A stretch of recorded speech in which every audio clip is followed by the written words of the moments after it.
Problemet që i kemi të gjithë ne si qytetarë dhe që janë të gjeneruara si korruptive duhet t'u japim fund. Këto të mos jenë fjalë deklarative, por të kalojmë në aksion.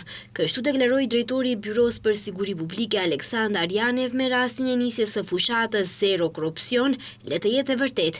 Kjo fushatë, e cila ka për qëllim që të arrisë vetdijen tek qytetarët për rëndësinë e denoncimit të korrupsionit dhe t'i inkurajoj ato që të ndërmarrin hapa aktive në luftën kundër kësaj dukurie negative, sipas drejtorit Janev do të mundsojë reagim të shpejtë.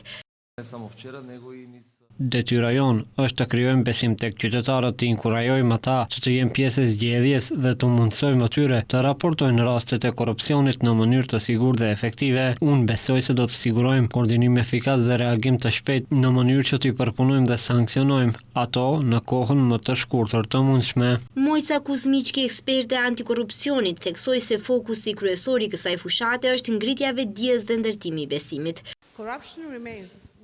Sot nuk po prezantojmë thjesht një fushat tjetër, po prezantojmë një iniciativë jetësore, e cila përqendrohet në parandalimin përmes ndërgjegjësimit, edukimit dhe përfshirjes aktive të qytetarëve në luftën kundër korrupsionit, e cila nuk është detyrë vetëm e një institucioni, është një përgjegjësi e përbashkët e të gjithë shoqërisë. Fushata është pjesë e projektit mbështetje e BE-s për sundimin e ligjit, e financuar nga Bashkimi Evropian dhe e zbatuar në bashkëpunim me Ministrinë e Brendshme.